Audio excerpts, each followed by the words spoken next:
여러분 인생의 목표와 사명은 무엇입니까? 사람에게 있어 가장 귀하고 복되고 의미 있는 것이 무엇인가? 그것은 자기 자신의 사명을 자각하는 일입니다. 내가 왜 이 땅에 태어났는가? 무엇을 하기 위하여 왔는가? 나는 어떤 일을 하며 살아야 하는가? 이것을 아는 것이죠. 스위스의 사상가인 칼 힐티라고 하는 사람이 있는데, 이 사람은 이런 말을 남겼습니다. 인간 생애의 최고의 날은 자기 인생의 사명을 자각하는 날이다. 무슨 뜻이겠습니까? 우리의 일생 중에서 가장 값지고 귀한 날, 최고의 날, 딱 하루를 손꼽아 보라고 하면 그날은 어떤 날이라는 것입니까? 내가 좋은 대학에 합격한 날, 또 좋은 직장에 취직한 날 아니라는 것이죠. 결혼한 날도 아니요, 첫 아들을 낳은 날도 아니요, 큰 돈을 번 날도 아니라는 것입니다. 그러면 어떤 날이라는 것입니까? 내가 무엇을 위하여 살아야 하는지, 또 어떻게 사는 것이 나다운 삶인지, 삶의 이유와 목적을 알게 된 날, 곧 내 사명을 깨닫는 날이 가장 복되고 귀한 날이다라는 것이죠. 그렇습니다. 사람은 강한 신념과 함께 확고한 사명감을 가지고 살아갈 때에 인생을 달리 살 수가 있습니다. 그러한 사람들은 인생을 살아가는 자세가 남다르고 삶의 원칙과 행동이 뚜렷합니다. 또 삶을 긍정적으로 살아갑니다. 또 그러한 사람은 모두가 다 인생을 씩씩하고 보람되게, 그리고 의미 있고 행복하게 긍지를 가지고 살게 되는 것이죠. 사랑하는 여러분, 다시 묻겠습니다. 여러분의 사명은 무엇입니까? 여러분의 인생의 목표와 살아가는 이유는 무엇입니까? 그 사명감으로, 그리고 오늘 우리는 현재를 투철한 사명감을 가지고 살아가고 계십니까? 오늘 이 시간 주님 주신 말씀 안에서 우리 모두는 무엇보다도 우리의 사명을 다시 한번 점검하는 기회를 얻게 될 수 있게 되기를 바랍니다. 그리고 그리스도 안에서 우리의 사명이 새롭게 되어지는 은혜를 누리게 되기를 바랍니다. 그러면 여러분, 먼저 사명이란 무엇일까요? 사명을 영어로 두 가지로 말합니다. 첫 번째는 사명을 콜링이라고 말하기도 하고, 또 하나는 미션이라고 말하기도 합니다. 여러분, 이 말인즉슨 사명이란 이런 것이죠. 첫 번째로는 콜링, 누군가가 부른 부름이 있다라는 것입니다. 그 부름을 전제로 한다라는 것이죠. 사명은 그렇습니다. 부름이 없이는 성립되지가 않습니다. 누군가가 여러분을 불렀습니다. 그러면 여러분은 어떻게 하겠습니까? 대개 다수는 거기에 응답하게 되어 있으며 대답을 합니다. 반응을 하는 것이죠. 그리고 그 반응이 긍정적일 때, 그때 그 부른 사람으로부터 그 응답하는 자에게 역할과 임무가 부여되는 것이죠. 그래서 우리는 그것을 임무, 역할, 사명, 다시 말로 영어로 미션 이렇게 말하는 겁니다. 그래서 사명을 한자어로도 이렇게 말합니다. 심부름 사자와 목숨 명자를 씁니다. 무슨 말이겠습니까? 사명은 뭐냐? 심부름이 있는 생명이다, 이런 뜻입니다. 우리가 이 땅에 태어나게 된 것은 단순히 그냥 아무 이유 없이, 의미 없이 그저 온 것이 아니라 어떠한 특별하고도 특수한 목적을 가지고 왔다라는 것이죠. 보낸 분이 있고 그가 보낸 심부름이 있다. 그리고 나는 그 심부름을 완수하기 위하여 왔다, 태어났다, 생명을 부여받았다라는 것입니다. 그럼 여러분, 여기서 심부름 보낸 분은 누구입니까? 누구의 심부름하기 위하여 저와 여러분은 태어났습니까? 성경은 확실히 말합니다. 모든 인간은 하나님의 부르심, 하나님의 심부름하기 위하여 이 땅에 왔다라는 것입니다. 할렐루야, 아멘. 이를 알고 이를 느끼는 감각, 그것을 우리는 뭐라고 말하냐면 사명감이라 그렇게 말합니다. 성경 이사야서에 보게 되면 이사야 선지자가 하나님을 처음으로 만나는 장면이 나옵니다. 하나님께서 높은 보좌에 앉으셨는데 좌우로 수답들이 날고 있었습니다. 그 보좌에서 이사야를 부르시는 하나님의 소리가 들려옵니다. 그런데 그때 이사야는 말합니다. 화로다 나여 내가 망하게 되었도다. 나는 입술이 부정한 사람이요 나는 부정한 백성 중에 거주하면서 만군의 여호와이신 왕을 배웠음이로다. 그렇게 말했습니다. 그러자 그때 스랍 중 하나가 급히 날아와서 제단 숯불을 가지고 이사야의 입술에 대면서 말했습니다. 내 모든 악이 제하여졌고 내 죄가 사하여졌도다. 선포해 준 것입니다. 그리고 그때 하늘로부터 음성이 들려오는데 하나님의 말씀이 들려왔습니다. 내가 누구를 위하여 누구를 보내며 누가 우리를 위하여 갈꼬 그랬습니다. 그때 이사야가 응답하였습니다. 내가 여기 있나이다. 나를 보내소서 하였습니다. 이것이 바로 사명이라는 것이죠. 여러분 그렇습니다. 사명이란 이처럼 먼저는 부르신 존재인 하나님이 계시고 그리고 그 부름에 응답한 우리의 반응이 있습니다. 그리고 그에 따른 그 반응에 따른 우리의 분명하고도 확실한 하나님께 주신 임무와 역할이 있는 것이고 하나님께 주신 명령이 있는 것이죠. 그리고 이것을 잘 이행할 때 우리는 사명 따라 잘 살았다 이렇게 말하는 것입니다. 성경의 첫 번째 책인 창세기 1장 1절에 보게 되면 태초에 하나님이 천지를 창조하시니라 그랬습니다. 그리고 그러면서 하나님께서 이 세상 모든 만물을 만드시는 장면이 쭉 나오는데 맨 마지막에 보면 우리 인간을 창조하시는 모습도 나옵니다. 그게 뭐라고 되어 있냐면 창세기 1장 26절부터 28절에 하나님이 이르시되 우리의 형상을 따라 우리의 모양대로 우리가 사람을 만들고 그들로 바다의 물고기와 하늘의 새와 가축과 온 땅과 땅에 기는 모든 것을 다스리게 하자 하시고 하나님이 자기 형상 곧 하나님의 형상대로 사람을 창조하시되 남자와 여자를 창조하시고 하나님이 그들에게 복을 주시며 그들에게 이르시되 생육하고 번성하여 땅에 충만하라 땅을 정복하라 바다의 물고기와 하늘의 새와 땅에 움직이는 모든 생물을 다스리라 하시니라 그랬습니다. 여기 보시게 되면 하나님이 첫사람 아담과 하와에게 주신 사명이 들어있습니다. 그 사명이 무엇입니까? 생육하고 번성하여 땅에 충만하라 땅을 정복하라 모든 생물을 다스리라 그랬습니다. 이것이 그들의 사명이었습니다. 이렇듯이 인간은 사명적인 존재입니다. 인간은 사명적인 존재로 누구나가 모두가 다 하나님으로부터 사명을 받아 이 땅에 와서 살다가 때가 되면 가는 것입니다. 그리고 그 사명은 각자가 다 다르죠. 여러분 노아에게는 어떤 특별한 사명이 있었습니까? 하나님은 그에게 방주를 만들어서 하나님께서 세상을 심판하실 때 물심판하실 때 그때로부터 구원받고 생명을 이어가라 하였습니다. 아브라함에게는 하나님께서 너는 복의 근원이 될지라 그렇게 말씀하셨습니다. 이스라엘 백성에게는 세상 여러 나라들 가운데 제사장 나라가 되라는 사명을 주셨습니다. 각자 특별한 사명을 부여하신 것입니다. 하나님은 우리 예수님께도 사명을 주셔서 이 땅에 보내셨습니다. 예수님은 자신의 사명에 대하여 너무나도 잘 아신 분이었습니다. 그래서 성경을 보게 되면 예수님이 자신의 사명에 대하여 제자들에게 여러 번 밝히시는 장면이 자주 나옵니다. 그 중에 가장 대표적인 말씀이 어떤 말씀입니까? 마태복음 10장 45절 여러분도 잘 아시는 말씀이죠.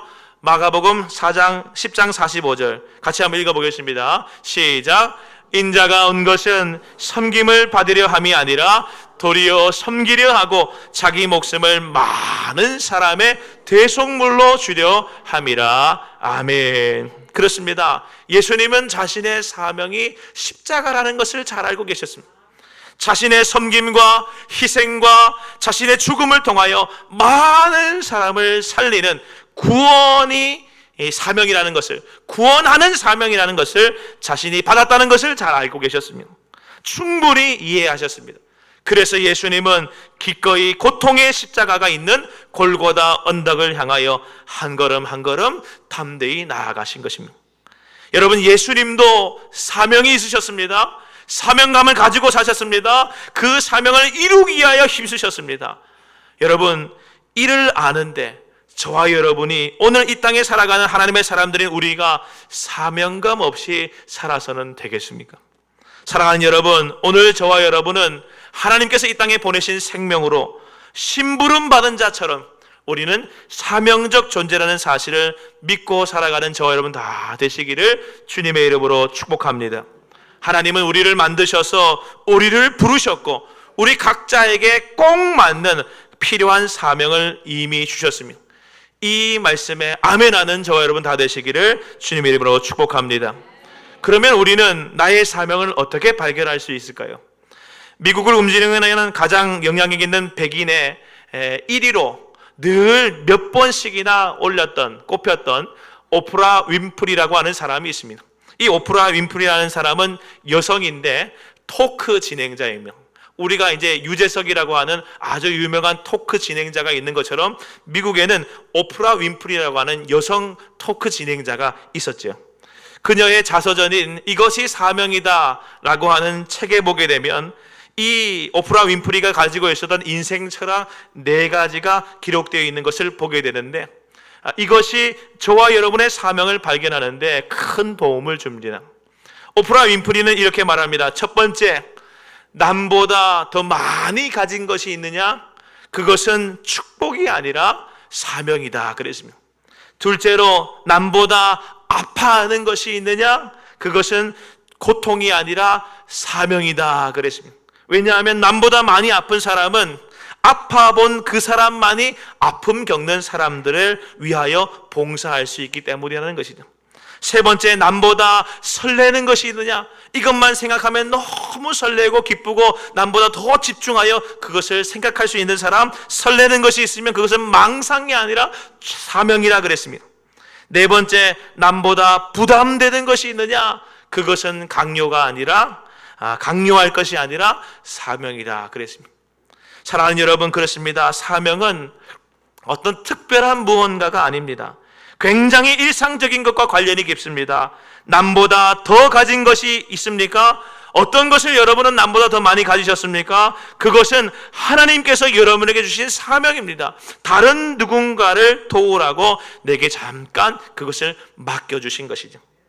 너 몸과 마음이 어떤 남보를 아픔이 있습니까? 그것이 고통입니까? 그것은 고통이 아닙니다. 고통 중에 있는 사람, 또 다른 그러한 고통에 있는 사람들을 돕기 위하여 하나님께서 내게 허락하신 은혜의 사명인 것이죠. 무언가 그것만 생각하면 어떤 설레고 또 그것만 생각하면 꿈이 생겨납니까? 그것은 사명입니다. 또 어떤 부담감이 있습니까? 내가 남을 좀 도와주어야 하는데, 교회 봉사를 좀 해야 하는데, 직분 감당해야 하겠는데, 내가 목사님만 생각하면 참 나도 저렇게 목회해야겠는데, 저는 그런 마음 부담감이 있었거든요. 그것은 부담감이 아니라 나의 사명이라는 것이죠. 여러분, 이것을 깨달으라 실천하는 우리 모두가 되어야 할 줄로 믿습니다. 여러분, 이 세상에는 50여만 개의 식물 종류가 있다고 합니다. 또 동물은 20만 여종의 동물이 있다고 합니다. 그런데 이 식물과 동물들도 사명 없이 존재하는 것이 하나도 없습니다. 그 나름대로 사명이 다 있습니다. 우리가 볼 때에는 그것은 불필요한 잡초고 다 뽑아버려야 하는 것이지만 하나님께서 보실 때는 그것이 꼭 거기 있어야 하는 이유와 목적이 있는 것이죠. 여러분, 저는 뱀을 엄청 싫어합니다. 너무 징그럽고 또 독이 있으니 뱀은 정말 이 세상에서 필요 없는 거야. 저는 우리 애들이 어디 가서 유치원 가서 뱀의 목에 건다 그러면 절대 못 가게 합니다. 그런 건 보기도 싫어합니다. 다 잡아 죽이고 싶습니다. 그런데 다 잡아 죽였다고 생각해 봅시다. 어떻게 될까요? 아마 그러면 불어나는 들쥐들 때문에 정신을 못 차리게 될 겁니다. 여름철에 우리를 너무나도 괴롭히는 모기가 있죠. 그래서 모기만 없으면 살 것 같다. 그래서 모기를 씨도 다 마를 만큼 다 잡아서 없애버렸다고 합시다. 그러면 어떻게 될까요? 먹이 사슬의 균형이 깨질 겁니다. 모기의 애벌레인 장구벌레, 이거는 새와 박쥐와 물고기와 개구리 등의 중요한 먹잇감이 된다는 것이죠.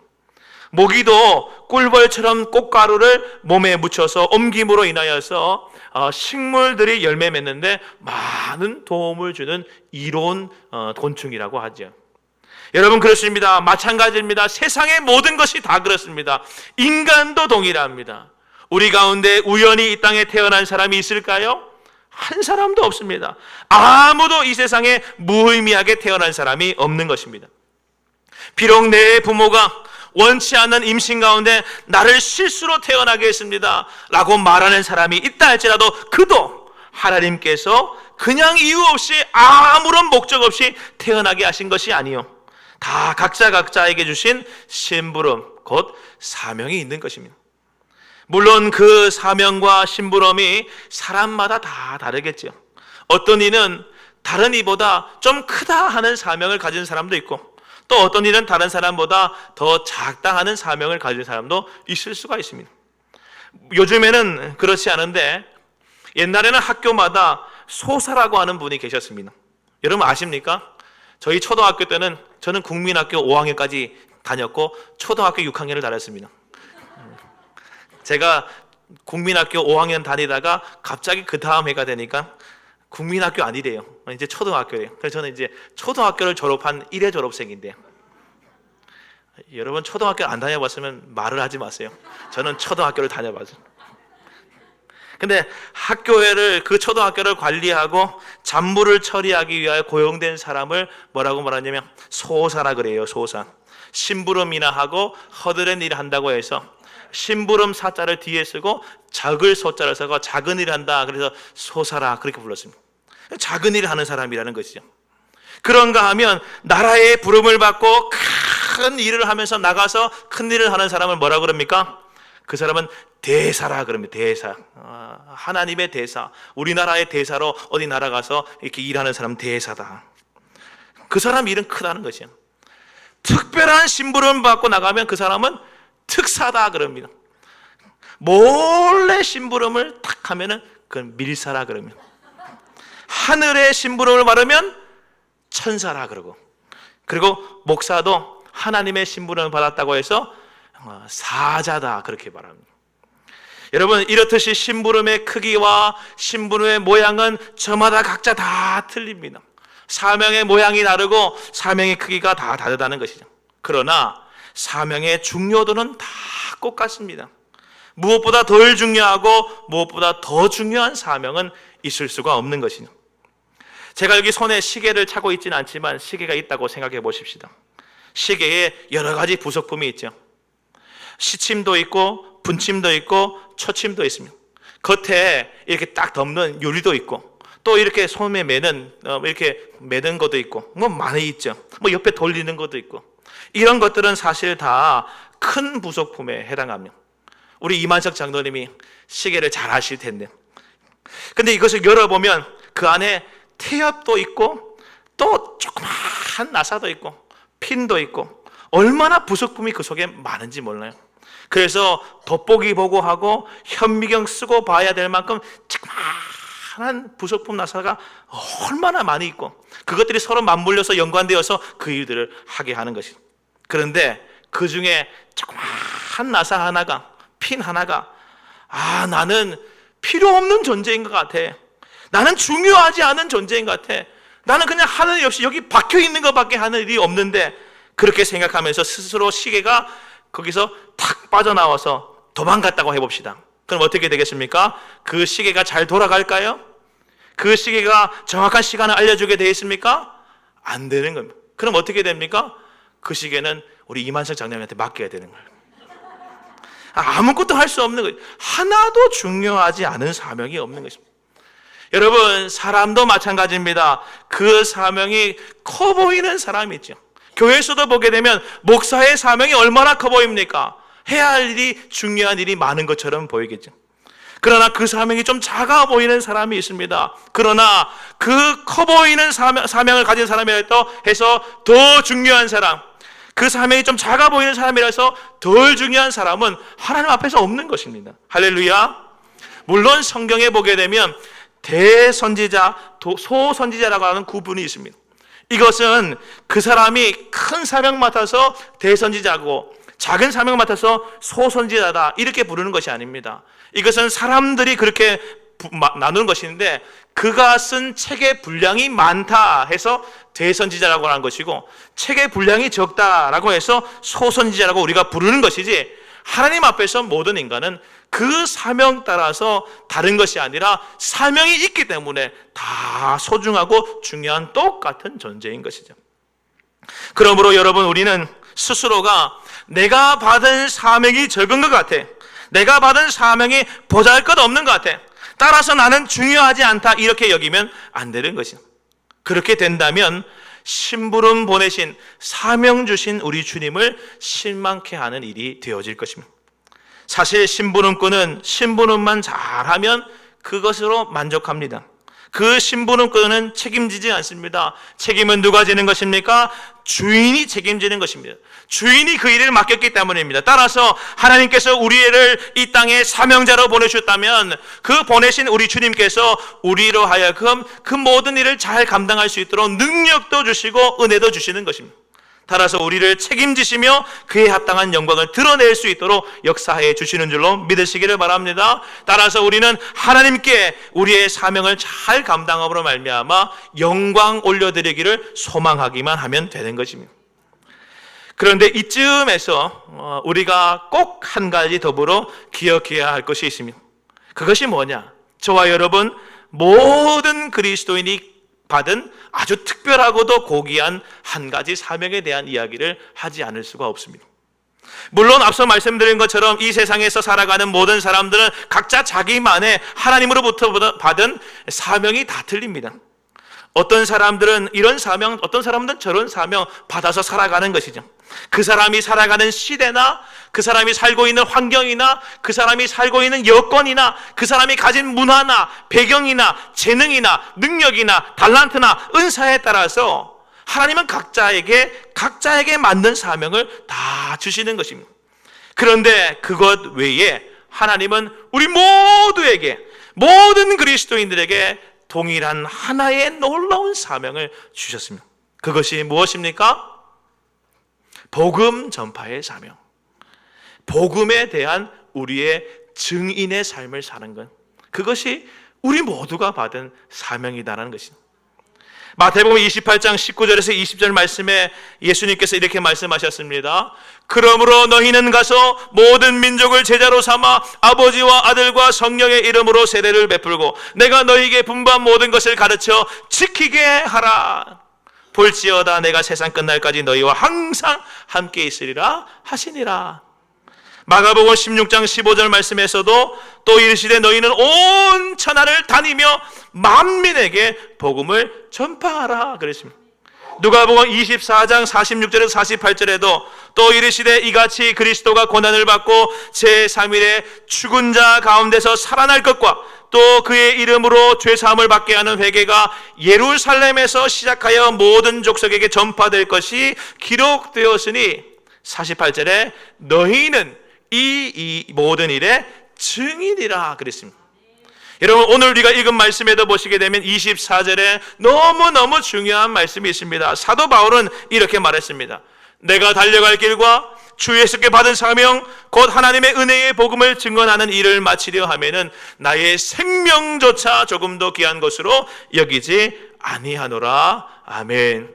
같이 한번 읽어보겠습니다. 처음부터 시작. 내가 달려갈 길과 주 예수께 받은 사명 곧 하나님의 은혜의 복음을 증언하는 이 일을 마치려 하면은 나의 생명조차 조금도 귀한 것으로 여기지 아니하노라. 아멘. 여러분 이 모든 말씀들이 어떤 말씀입니까? 여러분 사도 바울이 이렇게 이야기하고 있는 것은 무슨 말이냐? 사도 바울이 밀레도라고 하는 지역에서 사람을 보내어서 에베소 교회의 장로들을 청하였으며 그리고 그들을 불러서 마지막 고별 설교를 밀레도에서 하고 있으며 바울은 왜 어째서 지금 이렇게까지 에베소 교회 장로들과 만나려고 했고 그들에게 이러한 메시지를 전하려고 했는가? 그 이유가 뭔가? 지금 그는 예루살렘으로 돌아가는 길입니다. 그런데 예루살렘으로 가는 이 길이 내 인생의 마지막 길이라는 것을 알았습니다. 이 마지막 길이라는 것을 그가 알고 다시 에베소로 돌아와서 그리스도 안에서 서로 교제하면서 그들과 함께 복음을 증거하고 그리스도 안에서 함께 교제하며 문안하고 한 분이신 예수 그리스도를 머리로 하는 아름다운 몸된 공동체를 이루어서 그리스도 안에서 사랑을 나눌 수 있는 기회가 없겠구나 라는 것을 알았습니다. 어떻게 알았냐? 물론 사도 바울 내면에서도 성령의 임재하심을 통하여 그가 알았죠. 그러나 특별히 22절에서 23절 말씀에 보게 되면 성령께서 사도 바울에게 여러 각 성에 다닐 때마다 사람들을 통하여 말씀해 주셨습니다.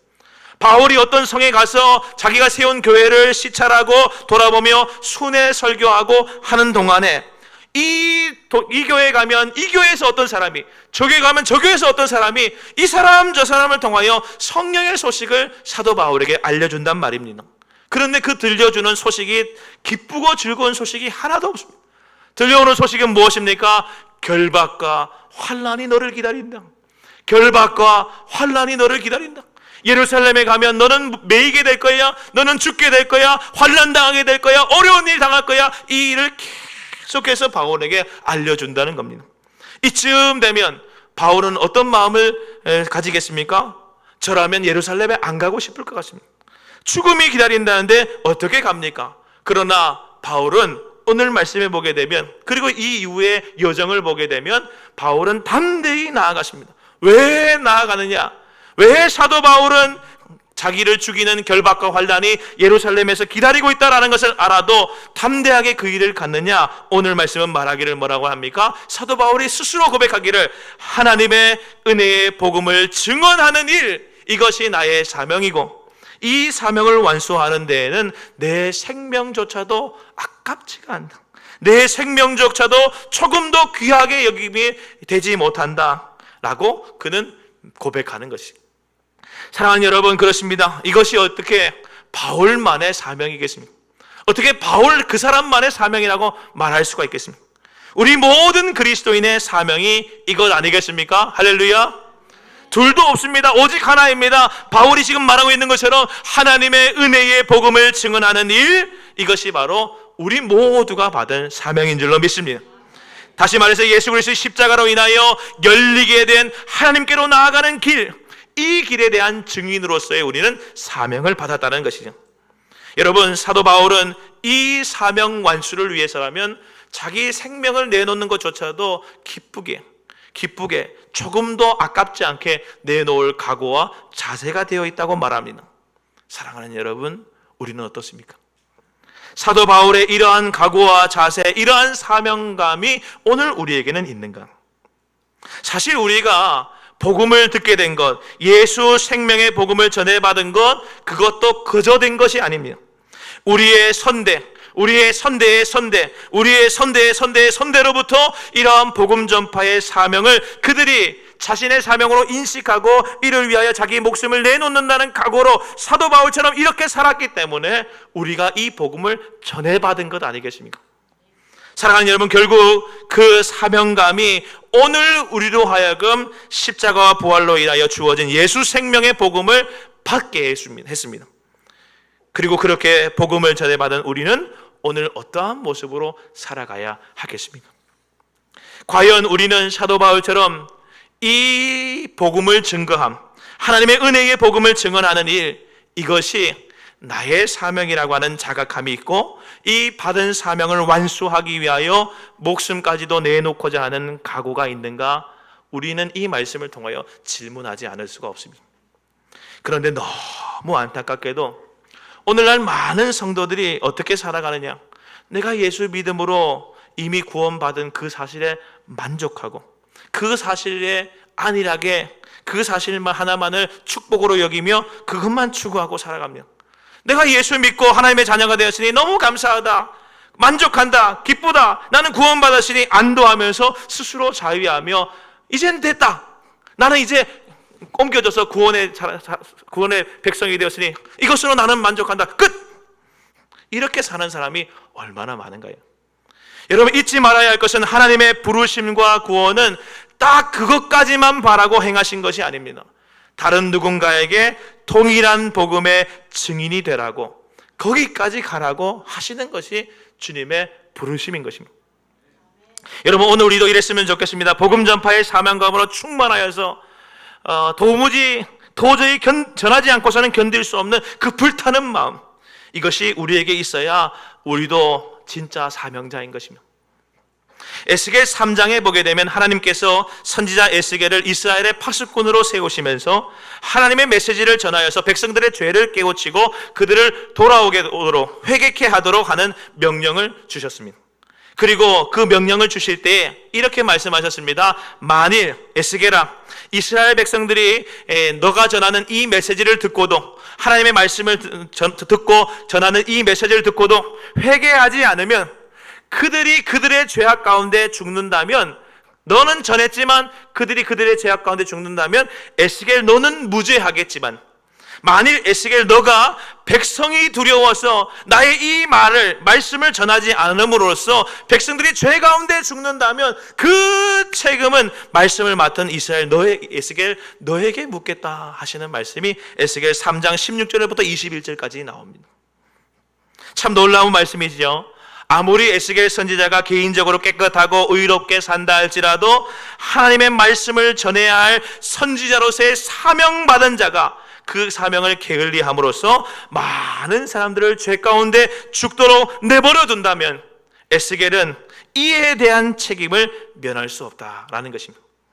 참으로 에스겔에게는 너무 두렵고 떨리는 말씀이 아닐 수가 없습니다. 그렇기 때문에 에스겔은 생명 걸고 하나님의 말씀을 전했던 것이죠. 여러분, 사도 바울도 동일한 심정입니다.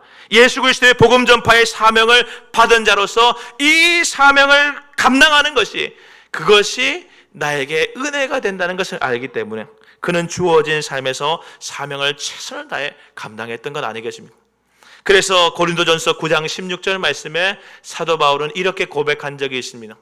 내가 복음을 전할지라도 자랑할 것이 없으면 내가 부득불할 일임이니라. 만일 복음을 전하지 아니하면 내게 화가 있을 것이로다. 이렇게 말했습니다. 사랑하는 여러분, 우리 스스로 이 말씀 가운데서 한번 진단해 봅시다. 나에게 주 예수께 받은 사명, 하나님의 은혜의 복음을 증언하는 이 일은 과연 어느 정도의 사명감으로 작용하고 있습니까? 오늘날 성도들을 보게 되면 앞에서도 말씀드렸지만 하나님의 말씀과 복음을 너무너무 좋아해요. 나를 위한 구원의 말씀으로 여깁니다. 그래서 그것은 좋아하지만 너도 나도 그것을 개인적인 차원으로만 축소시켜버리고 해석해버리는 경향이 가득합니다. 내가 복음을 믿고 나 한 사람 깨끗해지고 나 한 사람 구원받고 내가 저 천국 가면 된다. 그것은 하나님 심판을 통과하여서 의롭다 인정받으면 그것으로 만족한다. 그것으로만 멈추는 사람들이 많습니다. 하지만 성경 어디에도 하나님께서 이처럼 천국의 진리와 복음을 개인적인 차원으로 국한시킨 경우는 없었습니다. 오히려 늘 하신 말씀은 언제나 말씀과 축복을 주신 후에는 말하기를 이를 전파하여 모든 이들이 함께 구원과 축복을 받도록 하라 하셨죠. 뿐만 아니라 이러한 축복을 받고도 받은 책임을 게을리하는 자에게는 무서운 심판이 있을 것이다 말씀하셨습니다. 여러분, 아브라함의 후손으로서 열방의 복음의 근원이 되어야 할 이스라엘 백성이 그 소임을 다하지 못함으로써 무서운 심판을 받게 된 것이 바로 대표적인 예입니다. 그러므로 사랑하는 성도 여러분, 우리는 단지 나 한 사람이 예수 믿고 구원받아 죄 짓지 않고 살다가 깨끗하게 살다가 하나님 나라 가는 것으로 만족하지 말고, 그것이 하나님께서 나를 부르신 콜링 부름이라고 여기는 것에서 머물지 말고 더 나아가서 내게 주신 사명, 역할과 임무가 있는데 다른 사람에게 내가 받은 이 복음, 내가 받은 이 하나님의 말씀을 전파함으로써 우리가 받은 구원과 우리가 받은 축복을 모든 사람들과 함께 누릴 수 있도록 주님께서 내게 사명을 주셨다.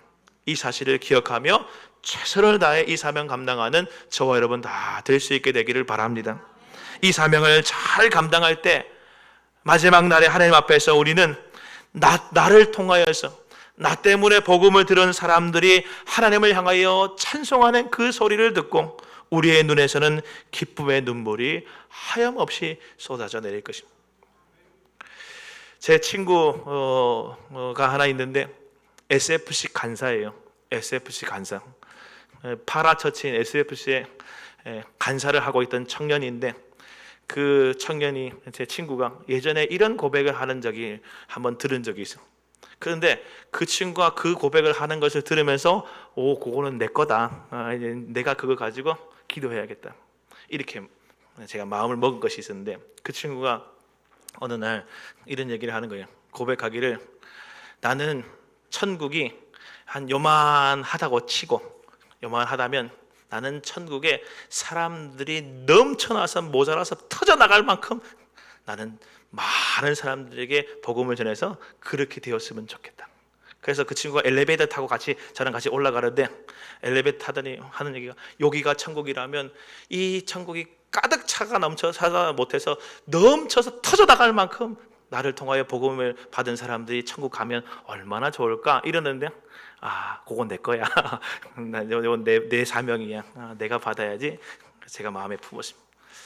여러분, 그렇습니다. 우리를 통하여서, 여러분을 통하여서 저는 반드시 그런 일이 있을 거라고 생각해요. 천국 갔을 때 내가 예수님 만나는 기쁨도 기쁘고, 주님 은혜 안에서 나를 구원해 주신 그 구원의 감격도 너무 크고, 그런데 나 때문에 예수 믿은 저 사람이 하나님을 찬양하는 모습을 보면서 얼마나 기쁠까. 그러한 기쁨을 우리 모두가 영원토록 누리기를 소망합니다. 사랑하는 여러분, 로마서 10장 14절에서 15절 말씀, 이 말씀 같이 읽고 오늘 설교를 마치도록 하겠습니다. 로마서 10장 14절부터 15절 말씀 같이 한번 읽어보겠습니다. 시작. 그런즉 그들이 믿지 아니하는 일을 어찌 부르리요? 듣지도 못한 일을 어찌 믿으리요? 전파하는 자가 없이 어찌 들으리요? 보내심을 받지 아니하였으면 어찌 전파하리요? 기록된 바 아름답도다 좋은 소식을 전하는 자들의 발이여 함과 같으니라. 아멘. 우리 모두 사명 잘 감당하는 주의 백성 될 수 있게 되기를 주님의 이름으로 간절히 축복합니다. 아멘. 기도하겠습니다.